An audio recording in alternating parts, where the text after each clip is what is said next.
देखिए, ये रिमांड तो होनी ही थी क्योंकि कस्टोडियल इंटेरोगेशन के तहत उनसे पूछताछ करनी थी, तो रिमांड तो होनी ही थी। और आज अगर आप देखें तो स्पेशल पब्लिक प्रोसिक्यूटर जो थे उन्होंने ईडी की तरफ से ये दलील रखी कि एक नहीं बल्कि 2 ओकेजन्स पे 2 करोड़ रुपए की रकम लेके दिनेश अरोड़ा जो अभियुक्त थे और अब अप्रूवर बन गए हैं, यानी वो अब सरकारी पक्ष के लिए गवाही देंगे। दिनेश अरोड़ा का एक एम्प्लॉई वो संजय सिंह जी के घर जाकर 2 बार 2 करोड़ रुपए देकर आए हैं। और मैं आपको बताऊं कि ईडी ने यह भी कहा अपनी दलीलों में कि वो केवल अप्रूवर की बात यानी दिनेश अरोड़ा के बयान पे नहीं जा रही है, उन्होंने कॉल डिटेल्स यानी सीडीआर निकाली है दिनेश अरोड़ा के उस एम्प्लॉय की, और मोबाइल की लोकेशन से ये भी पता चलता है कि वाकई उस समय वो संजय सिंह जी के घर पे था। तो ये रिमांड बहुत स्वाभाविक है और मुझे लगता है कि ईडी की जांच में और पूछताछ के तहत इस शराब घोटाले के और भी तथ्य सामने आएंगे।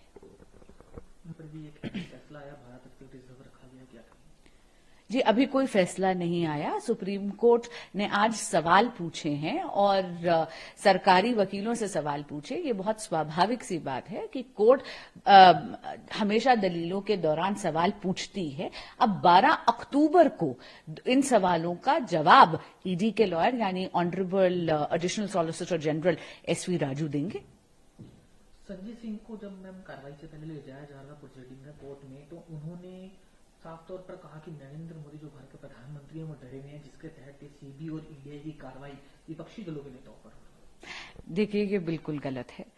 आदरणीय नरेंद्र मोदी जी इतने लोकप्रिय नेता हैं और भाजपा और नरेंद्र मोदी जी की सरकार की विकास की नीतियों से भारत की जनता उनको भारत का यशस्वी प्रधानमंत्री तीसरी बार जरूर चुनेगी और पूर्ण बहुमत की सरकार से एनडीए की सरकार आएगी।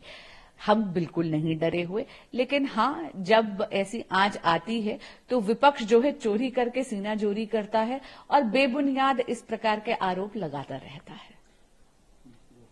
मैम, मुख्यमंत्री अरविंद केजरीवाल सामने आया, संजय सिंह के बारे में उन्होंने कहा कि झूठे मुकदमे लगाए जा रहे हैं, झूठे केसेस लगाए जा रहे हैं, एजेंसीज का टाइम वेस्ट हो रहा है। जी, ये बिल्कुल गलत है। जांच एजेंसियां अपना काम कर रही हैं और जिस तरीके की एविडेंस सामने आ रही है कि दिनेश अरोड़ा के एम्प्लॉई 2 करोड़ रुपए 2 बार संजय सिंह जी के घर लेके गए, या संजय सिंह जी ने ये सारी की सारी मीटिंगें करवाई अरविंद केजरीवाल जी या मनीष सिसोदिया जी के साथ दिनेश अरोड़ा की, ये बहुत संगीन बातें हैं और इनमें जांच जरूरी है। तो आदरणीय केजरीवाल जी का ये कहना कि टाइम वेस्ट हो रहा है, ये सरासर गलत है। सिसोदिया को लेकर आज कोर्ट में सुनवाई थी, उसको लेकर अरविंद केजरीवाल ने अपनी बात रखी, क्या कहना चाहिए? देखिए, कोर्ट जो है वो सवाल पूछती है और जो भी सवाल उन्होंने सरकारी पक्ष से पूछे हैं उसका 12 अक्टूबर को आदरणीय जो ऑनरेबल हमारे एएसजी हैं एसवी राजू ईडी के, वो उसका जवाब देंगे।